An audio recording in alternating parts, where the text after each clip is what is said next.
Hello दोस्तों, स्वागत है आपको हमारे इस यूट्यूब चैनल में। आज की इस वीडियो में हम पढ़ने वाले हैं चैप्टर 2 जो है विविधता एवं भेदभाव। इसको अच्छे तरह से हम देखेंगे। इस चैप्टर को पढ़ने के दौरान हम भेदभाव क्यों होता है इसके बारे में जानेंगे।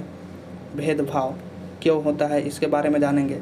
इसके साथ ही आर्टिकल भारतीय संविधान के अनुच्छेद 14 से 18 तक को इससे चैप्टर से लिंक करने का प्रयास करेंगे और 14 से 18 तक अनुच्छेद में क्या कहा गया है इन बातों को जानेंगे। इसके साथ ही आर्टिकल 25, 26, 27 और 28 को भी देखेंगे और इस चैप्टर से लिंक करने का प्रयास करेंगे। इस चैप्टर में कुछ हेडिंग है जो हमें पढ़ना है। पहला है भेदभाव क्यों होता है, यह देखना है। उसके बाद अगला हेडिंग है लड़के और लड़की में क्या विविधता है, क्यों भेदभाव किया जाता है इनके साथ, लड़का और लड़की के नाम पर। उसके बाद देखेंगे रूढ़िबद्ध धारणा क्या हमारे समाज में बना हुआ है, इसको देखेंगे। इसी के साथ उसके आगे देखेंगे असमानता एवं भेदभाव में क्या अंतर है। और इतना पढ़ने के बाद हम देखेंगे समानता के लिए संघर्ष।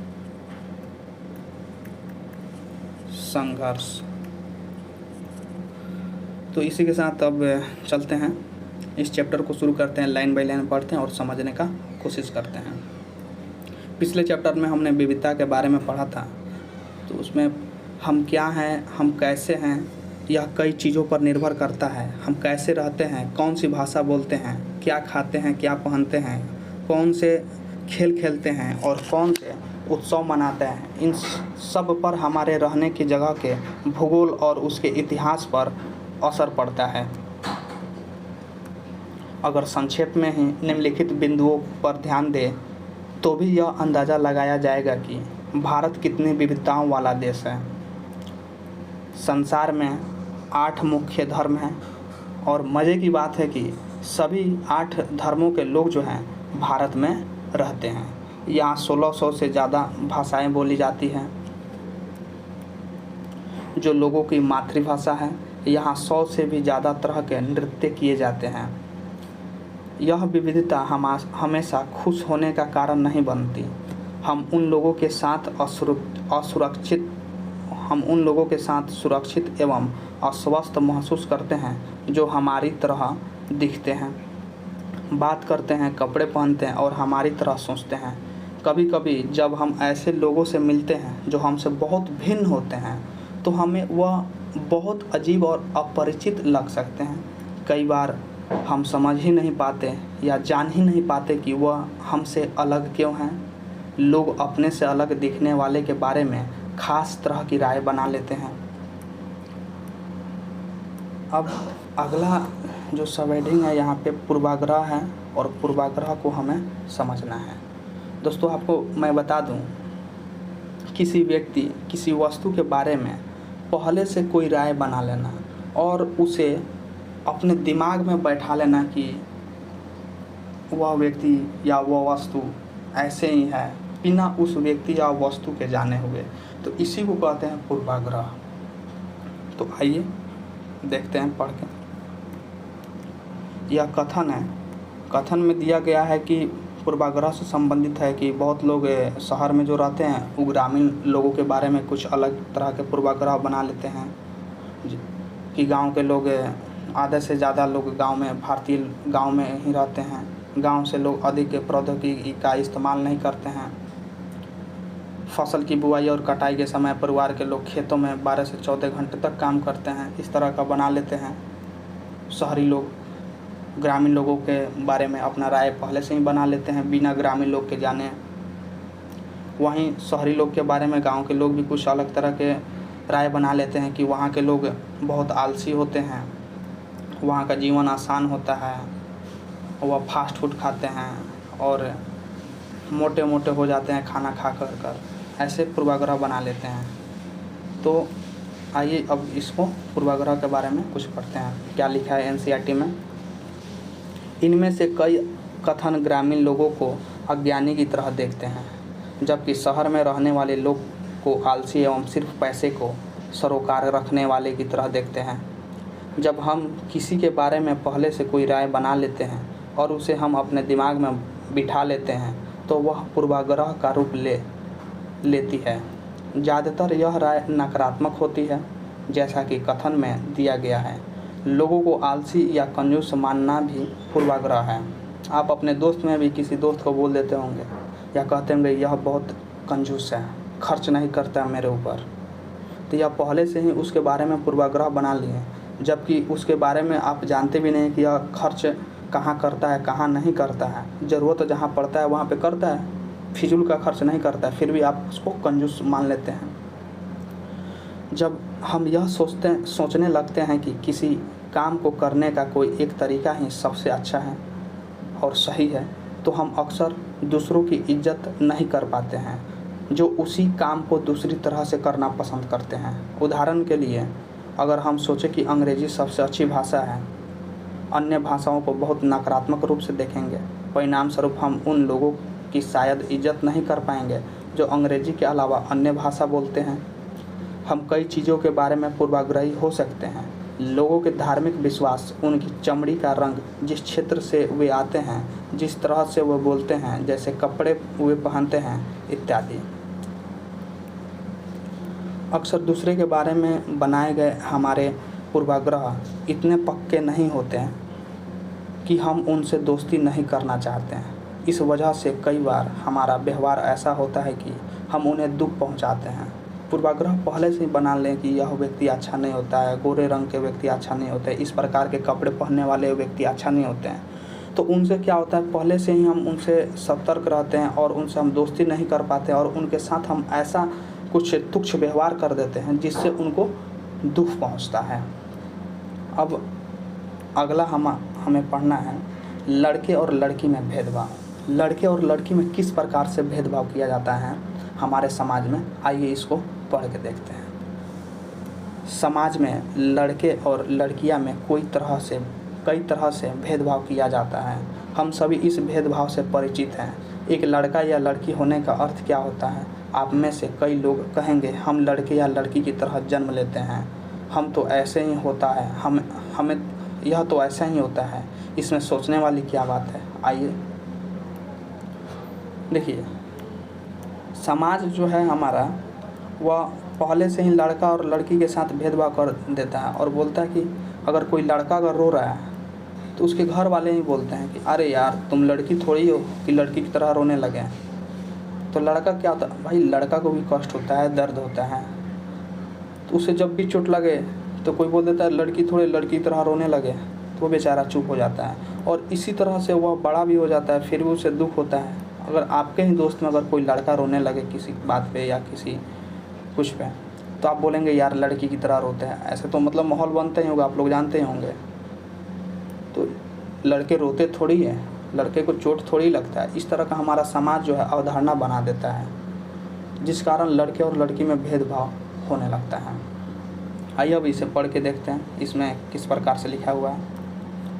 अगर हम इस कथन को ले कि वे रोते नहीं हैं, वही बात है, तो आप देखेंगे कि यह गुण आमतौर पर लड़के या पुरुष के साथ जोड़ा जाता है। बचपन में जब लड़के को गिर जाने पर चोट लग जाती है तो माता पिता या परिवार के अन्य सदस्य अक्सर यह कहकर चुप कराते हैं कि रो मत, तुम तो लड़के हो, लड़के बहादुर होते हैं, रोते नहीं हैं। जैसे जैसे बच्चे बड़े हो जाते हैं यह विश्वास करने लगते हैं कि लड़के रोते नहीं हैं। यहाँ तक कि अगर किसी लड़के को रोना भी आए तो वह अपने आप को रोक लेता है। लड़का यह मानता है कि रोना कमजोरी की निशानी है। हालांकि लड़के और लड़कियों दोनों का भी कभी कभी रोने का मन करता है, खासकर जब उन्हें गुस्सा आए या दर्द हो। लेकिन बड़े होने तक लड़के सीख जाते हैं या अपने को सिखा लेते हैं कि रोना नहीं है। अगर एक बड़ा लड़का रोए तो उसे लगता है कि दूसरे उसे चिढ़ाएंगे और उसका मजाक बनाएंगे, इसलिए वह दूसरे के सामने रोने से अपने आप को रोक लेता है। हम लगातार यह सुनते रहते हैं कि लड़के ऐसे होते हैं और लड़कियां ऐसी होती हैं। समाज की इन मान्यताओं को हम बिना सोचे समझे मान लेते हैं। हम विश्वास कर लेते हैं कि हमारा व्यवहार इनके अनुसार ही होना चाहिए। हम सभी लड़कों और लड़कियों को उसी छवि के अनुरूप देखना चाहते हैं। अब अगला हमें पढ़ना है रूढ़िबद्ध धारणाएं बनाना। जब हम सभी लोग को एक ही छवि में बांध देते हैं या उनके बारे में पक्की धारणा बना लेते हैं तो उसे रूढ़िबद्ध धारणा कहते हैं। कई बार हम किसी खास देश, धर्म, लिंग के होने के कारण किसी को कंजूस, अपराधी या बेवकूफ़ ठहराते हैं। ऐसा दरअसल उनके बारे में मन में एक पक्की धारणा बना लेने के कारण होता है। हर देश, धर्म आदि हमें कंजूस, अपराधी, बेवकूफ़ लोग मिल ही जाते हैं, सिर्फ इसलिए कि कुछ लोग उस समूह में वैसे हैं। पूरे समूह के बारे में ऐसी राय बनाना वाजिब नहीं है। इस प्रकार की धारणाएं हमें प्रत्येक इंसान को एक अनोखे और अलग व्यक्ति की तरह देखने से रोक देती है। हम नहीं देख पाते कि उस व्यक्ति के अपने कुछ खास गुण और क्षमताएं हैं जो दूसरे से अलग हैं। रूढ़िबद्ध धारणाएं बड़ी संख्या में लोगों को एक ही प्रकार के खांचे में जड़ देती है। जैसे माना जाता था कि हवाई जहाज़ उड़ाने का काम लड़कियां नहीं कर सकती। इन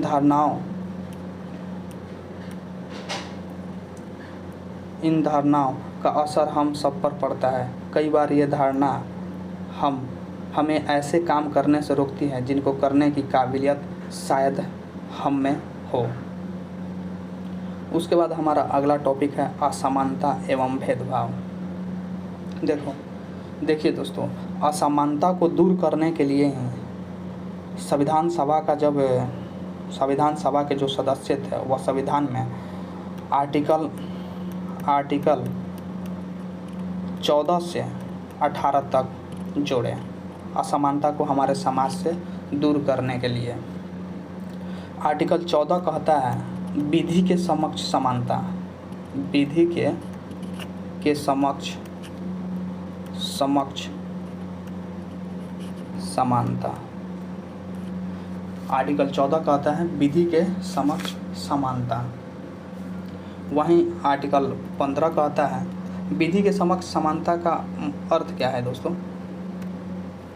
विधि के समक्ष समानता का अर्थ क्या है? यानी कि इक्वालिटी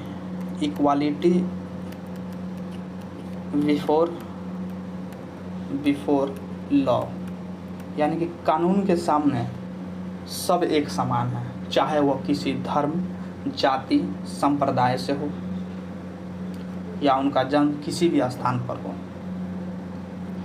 वह कानून के सामने सब बराबर हैं। वहीं आर्टिकल 15 कहता है, आर्टिकल 15 क्या कहता है आइए देखते हैं। आर्टिकल 15 कहता है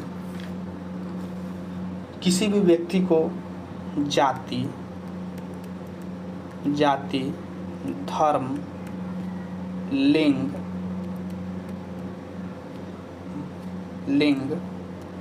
जन्म स्थान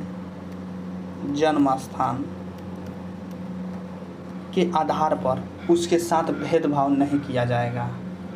आर्टिकल 15 कहता है। आर्टिकल 14 कहता है विधि के समक्ष समानता। आर्टिकल 15 कहता है किसी भी व्यक्ति को जाति, धर्म, लिंग तथा उसके जन्म स्थान के आधार पर भेदभाव नहीं किया जाएगा। वहीं आर्टिकल 16 कहता है, आर्टिकल 16 क्या कहता है? लोक निर्वाचन।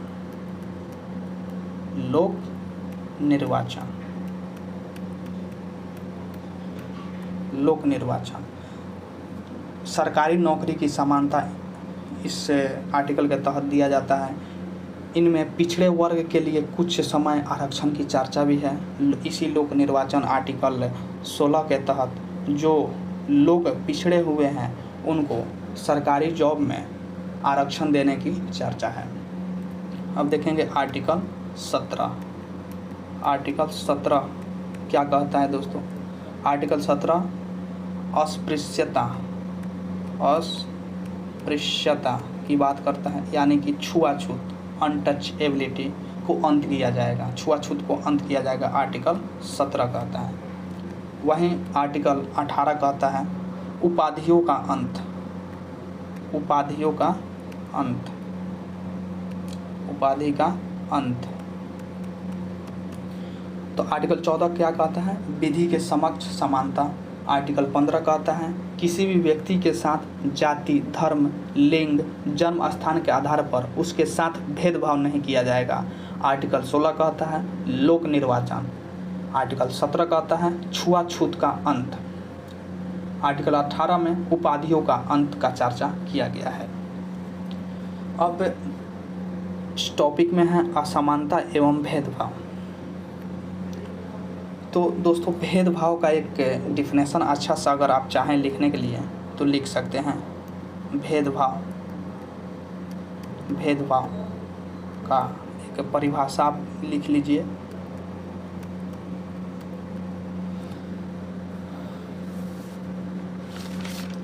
भेदभाव का परिभाषा लिखिए, मैं डिक्टेट कर दे रहा हूँ। भेदभाव का एक अच्छा सा परिभाषा है किसी व्यक्ति या अन्य चीज़ों के पक्ष या उसके विरुद्ध, किसी व्यक्ति या अन्य चीज़ के पक्ष या उसके विरुद्ध उसके व्यक्तिगत गुणों अवगुणों, उसके व्यक्तिगत गुणों अवगुणों को ना देखते हुए, किसी व्यक्ति या अन्य चीज़ के पक्ष या उसके विरुद्ध उसके व्यक्तिगत गुणों अवगुणों को ना देखते हुए उसके किसी वर्ग श्रेणी, उसके किसी वर्ग श्रेणी या समूह का सदस्य, उसे किसी वर्ग श्रेणी या समूह का सदस्य होने के आधार पर भेदभाव करने की प्रक्रिया को कहते हैं, भेदभाव करने की प्रक्रिया को कहते हैं। एक बार आप मिला लीजिएगा, किसी व्यक्ति या अन्य चीज़ के पक्ष या उसके विरुद्ध उसके व्यक्तिगत गुणों अवगुणों को ना देखते हुए उसके किसी वर्ग श्रेणी या समूह का सदस्य होने के आधार पर भेद करने की प्रक्रिया को कहते हैं। आइए अब इसी के साथ एनसीईआरटी में क्या लिखा है लाइन बाय लाइन पढ़ के देखते हैं। भेदभाव तब होता है जब लोग पूर्वाग्रहों या रूढ़िबद्ध धारणाओं के आधार पर व्यवहार करते हैं। अगर आप लोग को नीचा दिखाने के लिए कुछ करते हैं, अगर आप उन्हें कुछ गतिविधियों में भाग लेने से रोकते हैं, किसी खास नौकरी को करने से रोकते हैं या किसी मोहल्ले में रहने नहीं देते, एक ही कुएं या हैंडपंप से पानी नहीं लेने देते और दूसरे द्वारा इस्तेमाल किए जा रहे हैं कप या गिलास में चाय नहीं पीने देते, तो इसका मतलब है कि आप उनके साथ भेदभाव कर रहे हैं। अब हम देखेंगे भेदभाव के क्या कारण हैं। तो दोस्तों भेदभाव के कई कारण हो सकता है। आप याद करें कि पिछले पार्ट में समीर 1 और समीर 2 दूसरे से बहुत भिन्न थे। उदाहरण के लिए उनका धर्म अलग था। यह विविधता का एक पहलू है, पर यह भेदभाव का कारण भी बन सकता है। ऐसा तब होता है जब लोग अपने से भिन्न प्रथाओं और रिवाजों को निम्न कोटि का मानते हैं। दोनों समीर में एक और अंतर उनकी आर्थिक पृष्ठभूमि का था। समीर 2 गरीब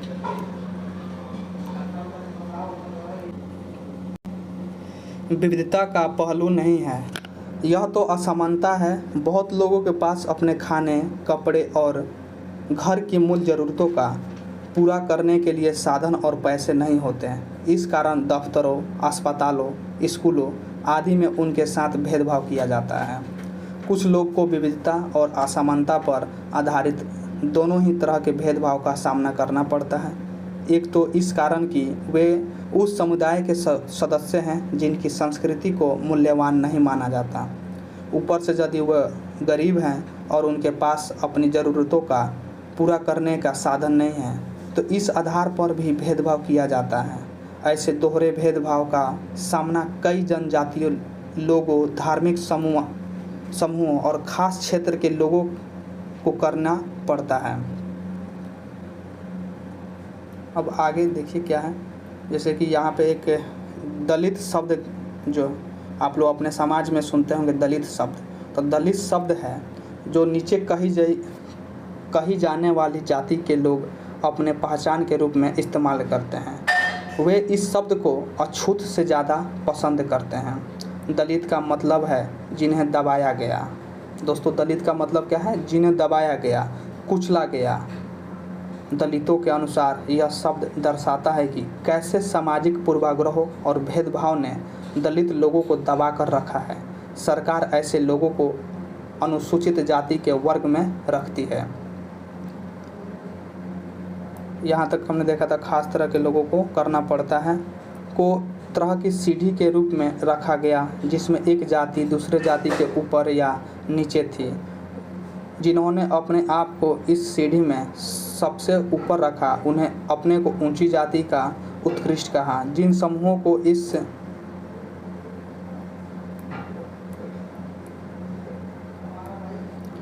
भेदभाव के सामना करने पर हमारे साथ क्या होता है, भेदभाव अगर कोई आपके साथ करे या हमारे साथ करे तो किन परिस्थितियों का सामना करना पड़ता है, आइए अब देखते हैं। अपनी आजीविका चलाने के लिए लोग अलग अलग तरह के काम करते हैं, जैसे पढ़ना, बर्तन बनाना, मछली पकड़ना, बढ़ईगिरी, खेती एवं बुनाई इत्यादि।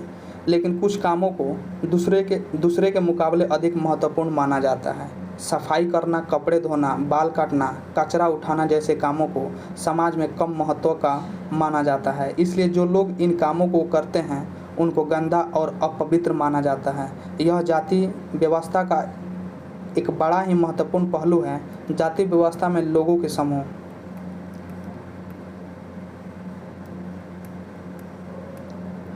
को सीढ़ी के तले में रखा गया, उनको अछूतों और अयोग्य कहा गया। जाति प्रथा के नियम एकदम निश्चित थे। इन अछूतों को दिए गए काम के अलावा और कोई काम करने की इजाज़त नहीं था। उदाहरण के लिए कुछ समूहों को सिर्फ कचरा उठाने और मरे हुए जानवरों को गांव से हटाने की इजाज़त थी। उन्हीं ऊंची जाति के लोगों को घर में घुसने, गांव के कुएं से पानी लेने और यहाँ तक कि मंदिर में घुसने की भी इजाज़त नहीं थी। उनके बच्चे दूसरे जाति के बच्चे के साथ स्कूल में बैठ नहीं सकते थे। इस तरह ऊंची जाति के लोग जो हैं अधिकार हासिल था, उसमें उन्हें तथाकथित अछूतों को वंचित रखा। अब यहाँ पे एक डॉक्टर भीमराव अंबेडकर के संबंधित कुछ जीवनी है, इसे पढ़ लेते हैं। डॉक्टर भीमराव अंबेडकर का जन्म 1891 ईस्वी में हुआ था और मृत्यु 1956 को हुआ था। डॉक्टर भीमराव अंबेडकर को भारतीय संविधान के पिता एवं दलितों के सबसे बड़े नेता के रूप में जाना जाता है। डॉक्टर अंबेडकर ने दलित समुदाय के अधिकारों के लिए लड़ाई लड़ी थी। उनका महार जाति में जन्म हुआ था। डॉक्टर अंबेडकर का किस जाति में जन्म हुआ था? महार जाति में। महार लोग गरीब होते थे, उनके पास ज़मीन नहीं थी और उनके बच्चे को वही काम करना पड़ता था जो वे खुद करते थे। उन्हें गांव के बाहर रहना पड़ता था और गांव के अंदर आने की इजाज़त नहीं थी। अंबेडकर अपनी जाति के पहले व्यक्ति थे। डॉक्टर भीमराव अंबेडकर अपने जाति के पहले व्यक्ति थे जिसने अपनी कॉलेज की पढ़ाई पूरी की थी। अब सोचिए, उन्हें दलितों को अपने बच्चे को स्कूल कॉलेज भेजने के लिए प्रोत्साहित किया। दलितों से अलग अलग तरह के सरकारी नौकरी करने को कहा ताकि वह जाति व्यवस्था से बाहर निकल पाएँ। दलितों के मंदिर में प्रवेश के लिए जो कई प्रयास किए जा रहे थे, उनका अंबेडकर ने नेतृत्व किया। उन्हें ऐसे धर्म की तलाश थी जो सबके समान निगाह से देखे। जीवन में आगे चलकर उन्होंने धर्म परिवर्तन करके बौद्ध धर्म को अपनाया। उनका मानना था कि दलितों को जाति प्रथा के खिलाफ अवश्य लड़ना चाहिए और ऐसा समाज बनाने की तरह काम करना चाहिए जिसमें सबकी इज्जत हो, ना कि कुछ ही लोगों की। यहाँ पे लिख रहा है, अगले पृष्ठ में आप देखेंगे कैसे भारत के एक मशहूर हस्ती, वहीं पे डॉक्टर भीमराव अंबेडकर के बारे में बात किया गया कि उनके साथ कैसे भेदभाव होता है स्टेशन के पास। भारत के, अब आइए देखते हैं, इसको पढ़ लेते हैं। भारत के एक महान नेता डॉक्टर भीमराव अंबेडकर ने जाति व्यवस्था पर आधारित भेदभाव के अपने अनुभवों के बारे में लिखा है। यह अनुभव उनके 1901 में हुआ था, जब वह केवल 9 साल के थे। महाराष्ट्र में कोरो गांव में अपने भाइयों के साथ पिता से मिलने गए थे। बड़ी देर हमने इंतज़ार किया, डॉक्टर भीमराव अंबेडकर लिखते हैं, बड़ी देर हमने इंतज़ार किया पर कोई नहीं आया। 1 घंटा बीत गया तो स्टेशन मास्टर पूछने आ गए, उन्हें हमसे हमारे टिकट मांगे जो हमने दिखा दिए। उन्होंने पूछा कि हम कहाँ और क्यों रुके हुए हैं, तो हमने बताया कि हमें कोरेगांव जाना था और हम पिताजी या उनके नौकर के आने का इंतज़ार कर रहे थे, लेकिन दोनों में से कोई भी नहीं पहुंच पाया था और हमें पता नहीं था कि कोरेगांव कैसे पहुंचते हैं। हमने बहुत अच्छे कपड़े पहन रखे थे। हमारे कपड़े और बोली से कोई भी यह अंदाज़ा नहीं लगा सकता था कि हम अछूतों के बच्चे थे। निश्चय ही स्टेशन मास्टर को यह लगा कि हम ब्राह्मण बच्चे हैं और वे हमारी मुश्किल को देखकर बड़े परेशान हुए। जैसा कि हिंदुओं में होता है, स्टेशन मास्टर ने हमसे पूछा कि हम कौन हैं। बिना कुछ समझे डॉक्टर भीमराव अंबेडकर ने एक पल भी नहीं सोचा और मुंह से निकल गया कि हम महार हैं। किसके मुंह से निकला? डॉक्टर भीमराव अंबेडकर के मुंह से निकला हम महार हैं। और बम्बई प्रांत में महार समुदाय को अछूत माना जाता था। उनको एकदम से धक्का लगा। स्टेशन मास्टर को जो है जैसे सुना कि अरे ये तो महार है, तो उन्हें एकदम से धक्का लगा और वे भौचक्के रह गए। उनके चेहरे पर अचानक परिवर्तन हुआ। हमने देख लिया कि एक अजीब सी घृणा की भावना उन पर हावी हो गई थी। उन्होंने जैसे ही मेरा जवाब सुना, वे अपने कमरे में वापस चले गए और हम वहीं के वहीं खड़े रह गए। 15-20 मिनट बीत गए। सूरज बिल्कुल छिप सा गया।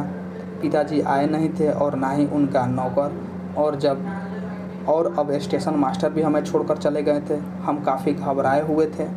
कौन घबराया हुआ था? डॉक्टर भीमराव अंबेडकर। यात्रा के शुरू में जो खुशी और उत्साह की भावना थी, उसकी जगह अब अत्यधिक उदासी ने ले ली थी। आधे घंटे के बाद स्टेशन मास्टर लौटकर आए तो पूछा कि हम क्या करने की सोच रहे हैं। स्टेशन मास्टर आता है और डॉक्टर भीमराव अंबेडकर से पूछ रहा है कि अब तुम क्या करने के लिए सोच रहे हो। हमने कहा, यानी कि डॉक्टर भीमराव अंबेडकर ने कहा, अगर हमें किराए पर एक बैलगाड़ी मिल जाए तो हम कोरेगांव जा सकते थे। अगर कोरेगांव ज़्यादा दूर नहीं हो तो हम फ़ौरन निकलना चाहते थे। वहाँ किराए पर कई बैलगाड़ियाँ चल रही थी, लेकिन मैंने स्टेशन मास्टर को जवाब दिया था कि हम महार हैं। उसका पता सबको चल गया था। कोई भी गाड़ीवान अछूत वर्ग को सवारी को ले जाकर अपने आप को गंदा और नीचा नहीं बनाना चाहता था। हम दुगने किराए देने के लिए, देखिए दोस्तों, डॉक्टर भीमराव अंबेडकर दुगना किराया देने के लिए भी तैयार थे। फिर भी उन्हें महार जाति होने के बजाय उनको कोई बैलगाड़ी नहीं मिल रहा था ताकि वो कोरेगांव जा पाए। पर हमें एहसास हुआ कि बात पैसे से नहीं बन सकती। स्टेशन मास्टर जो हमारे लिए गाड़ीवानों से मोल तोल कर रहे थे, चुपचाप खड़े हो गए। पहले जो स्टेशन मास्टर समझा था कि यह ब्राह्मण का कोई लड़का है, तो गाड़ीवानों के लिए मोल भाव कर रहे थे, तोल कर रहे थे, वो भी अब चुप थे। समझ नहीं आ रहा था कि क्या करें। डॉक्टर भीमराव अंबेडकर कह रहे हैं कि उनको अब समझ नहीं आ रहा था कि वह क्या करें। उसके बाद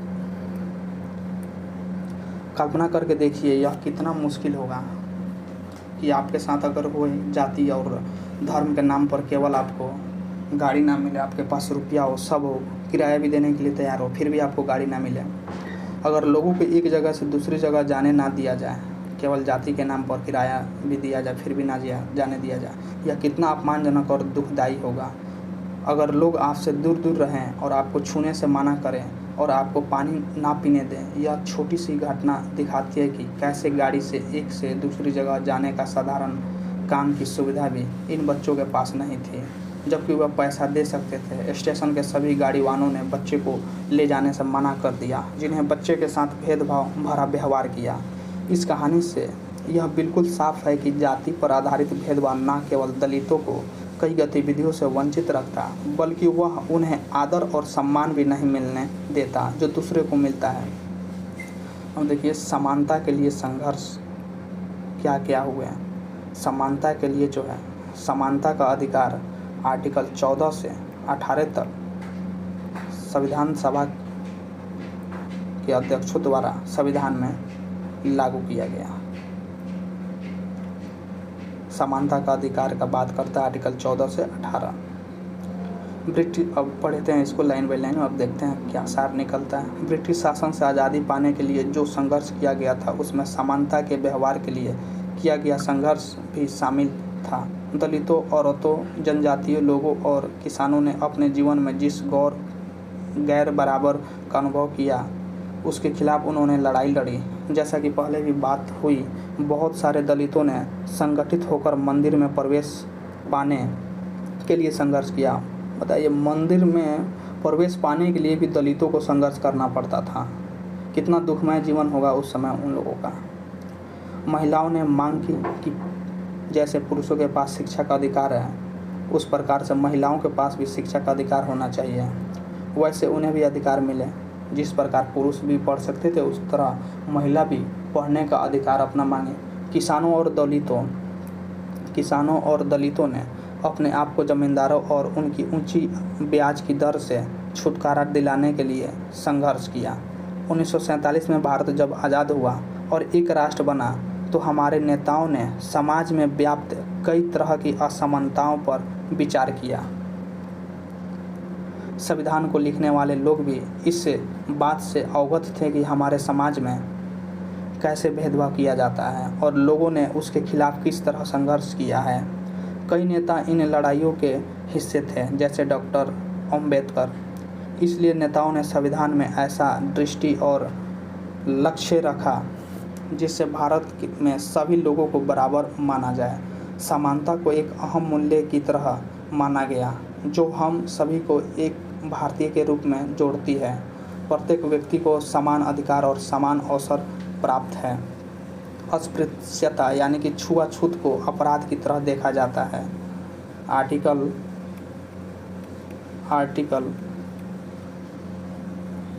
17 में अस्पृश्यता यानी कि छुआछूत के अंत का बात कहा गया है। केवल दलित ही नहीं थे, दलितों के अलावा कई ऐसे समुदाय था जिसके साथ भेदभाव किया जाता था, अपराध की तरह देखा जाता है और इसे कानून के रूप में खत्म कर दिया गया है। अपनी पसंद का काम, उस समय जो है लोग अपने पसंद का काम चुनने के लिए बिल्कुल आज़ाद नहीं थे। नौकरियां सभी लोगों के लिए खुली हुई है। इन सब के अलावा संविधान ने सरकार पर यह विशेष जिम्मेदारी डाली थी कि वह गरीबों और मुख्य धारा से अलग थलग पड़ गए समुदायों को इस समानता के अधिकार के फायदे दिलवाने के लिए विशेष कदम उठाए। धर्म का भी पहले अधिकार नहीं था, अपने धर्म की स्वतंत्रता नहीं थी। इसके लिए ही आर्टिकल 25, 26, 27 और 28 को संविधान सभा का जब निर्माण किया गया और संविधान सभा के लोगों ने संविधान में उस समय के परिस्थिति को देखते हुए आर्टिकल 25, 26 और 27 और 28 को जोड़ने का प्रयास किया, जिससे आज के समाज में हमारे सभी धर्म को अपनी अपनी स्वतंत्रता मिलती है और अपने अपने हिसाब से अपना धार्मिक कार्यक्रम करते हैं। दोस्तों, इसी के साथ यह चैप्टर हमारा समाप्त होता है और मिलते हैं नेक्स्ट चैप्टर में। तब तक के लिए धन्यवाद।